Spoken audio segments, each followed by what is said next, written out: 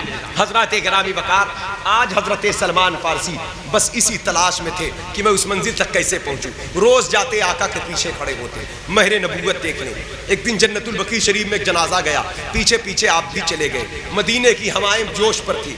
جب ہوا کے جھونکے تیز آتے تو حضرت سلمان فارسی کے چادر کے پلو ہٹ جاتے تو پیچھے سے سلمان فارسی کہتے, اے ہوا کے چلانے والے مالک, ذرا ہوا کے جھونکوں کو تیز کر دے تاکہ تیرے محبوب کے چادر کا پلو ہٹ جائے اور میں مہر نبوت کی زیارت کر کے اپنی منزل تک پہنچ جاؤں.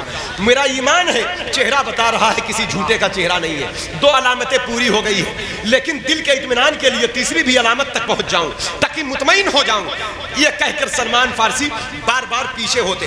ہوا تیز چلتی تو للک پڑتی, اور تیز ہو جا, اور تیز ہو جا, لیکن پھر ہوا رک جاتی, پھر آپ مایوس ہو جاتے. اچانک رسول پاک نے اپنے چہرہ انور کو سلمان فارسی کے چہرے کی طرف کیا اور اپنی چادر اتار کر کے سلمان کے اوپر پھینکا اور کہا, سلمان پیچھے چھپ چھپ کے کیا دیکھ رہے ہو؟ جو اس گموریا کے پادری نے بتایا ہے پیچھے آ کر اطمینان سے دیکھ لو, آ کر دیکھ لو, مطمئن ہو جاؤ. حضرت سلمان فارسی جب حضور کے اس فرمان کو دیکھے تو کہتے ہیں کہ ارے یہ تو وہ ذات ہے کہ سر عرش پر ہے تیری گزر, دل فرش پر ہے تیری نظر, ملکوت و ملک میں کوئی شے نہیں جو تجھ پہ آیا نہیں. آج سلمان فارسی حضور کے قدموں میں سر رکھ کے کہہ رہے تھے, لا الہ الا اللہ محمد الرسول اللہ صلی اللہ علیہ وسلم. اس کلمے تک پہنچنے کے لیے یہ کوئی معمولی چیز ہے. یہ کلمہ جو گھر بیٹھے آپ کو ملا ہے, بغیر محنت کے آپ کو ملا ہے, بغیر پیسے کے آپ کو ملا ہے, بغیر مشقت کے آپ کو ملا ہے, ماں کی گود میں ملا ہے یہ کلمہ آپ کو. اگر آج ہم اس کی قدر نہ کریں اور ہمارے کلچر میں, ہمارے کردار میں, ہمارے طریقے میں وہی یہودیت, وہی نصرانیت کا کلچر رہے تو یہی ہماری ناکامی کا ذریعہ ہے. اس کے کلمہ طیبہ کو مدینے کی طرف توجہ کر کے بزرگوں نے کہا کم سے کم 100-200 بار روز پڑھا کرو. یہ وہ کلمہ ہے جو دل کو زندہ کر دیتا ہے. اور یہ کلمہ ملا ہے تو اتنا یاد رکھنا, اگر اس کلمہ پڑھنے کا نام ایمان ہے, اگر اس کلمہ کو پڑھنے سے دل زندہ ہوتا ہے تو یہ کلمہ کسی کے باپ کی محنت نہیں, یہ رسول اللہ کی میلاد کی خیرات ہے, یہ رسول اللہ کی میلاد کی برکت ہے. اس لیے جس کو میلاد سے جلن ہے, میری بات اچھی لگے یا بری لگے, ان کے کانوں تک پہنچا دو. اگر میلاد سے چڑ ہے تو ہمارا کلمہ دے دو, کوئی اور کلمہ تلاش کرو. یہ کلمہ تو میلاد والے نبی کا ہے, یہ تو میلاد والے مصطفیٰ کا کلمہ ہے, یہ تو میلاد والے رسول کا. متفق ہے میری بات پر؟ متفق ہے؟ متفق نہیں ہو تو محفل سے جاؤ, کیونکہ میں نے اپنی بات نہیں کیا ہے, میں نے اس بات کو دلائل سے ثابت کیا. یہ کلمہ حضور کے میلاد کا ہے. متفق ہو تو آ جاؤ ہمارے ساتھ, متفق ہو تو آ جاؤ ہمارے ساتھ, نہیں متفق ہو تو کوئی اور وظیفہ تلاش کرو. یہ کلمہ تو میلاد والوں کا ہے, یہ کلمہ تو میلاد والوں کا ہے. تیری آمد تھی کہ بیت اللہ مجرے کو جھکا, تیری حیبت تھی کہ ہر بت تھر تھرا کر گر گیا, تیری حیبت تھی کہ ہر بت تھر تھرا کر گر گیا. یہ کلمہ میلاد والے پیغمبر کا ہے, یہ کلمہ میلاد والے نبی کا ہے. اس لیے حشر تک ڈالیں گے ہم پیدائش مولا کی دھوم, مثل فارس نجد کے قلعے گراتے جائیں گے. خاک ہو جائیں عدو جل کر مگر ہم تو رضا, دم میں جب تک دم ہے ذکر ان کا سناتے جائیں گے. حضرات گرامی وقت زیادہ ہو گیا, باتیں کرنے کا من کر رہا تھا, 15-20 منٹ تو ماحول بننے میں لگ گیا. بہرحال اللہ کرم فرمائیے. علماء کرام ہے, نقیب اہل سنت ہے, علماء کرام ہے, مولانا شاکر صاحب کی بلا احسان شاکر اعظمی ہے, ان سے محبت سے آپ سماعت فرمائیں, حضور کا ذکر سنا کریں, اپنے گھروں میں سرکار کی باتیں کیا کریں, اپنے بچوں کے بیچ حضور کے حسن کی باتیں کیا کریں. آج موبائل کی اسکرین پر خوبصورت چہروں کو دیکھ کر ہم لٹ جاتے ہیں. ارے کیوں دنیاوی فانی حسن پر لٹ رہے ہو؟ اپنے نبی کے حسن میں ڈوب جاؤ. جن کی انگلیوں کو ایک میمونہ بنت کردم نے دیکھا تھا تو لوگوں نے کہا تھا کہ اے میمونہ بنت کردم سے لوگوں نے پوچھا, اے میمونہ یہ بتاؤ حضور کیسے ہیں؟ کہا کیا بتاؤں حضور کیسے ہیں. ایک مرتبہ ان کا تلوا دیکھا تھا, آج تک اس کی چمک کا نقشہ جاتا ہی نہیں ہے. جس نبی کا تلوا اتنا خوبصورت ہے, ان کا چہرہ کتنا خوبصورت ہوگا. قدموں میں جبی کو رہنے دو, چہرے کا تصور مشکل ہے. جب چاند سے بڑھ کر ایڑی ہے تو رخسار کا عالم کیا ہے.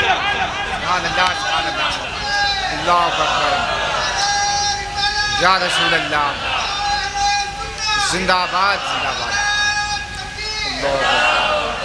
کیا شان احمدی کا چمن میں ظہور ہے، ہر گل میں ہر شجر میں محمد کا نور ہے۔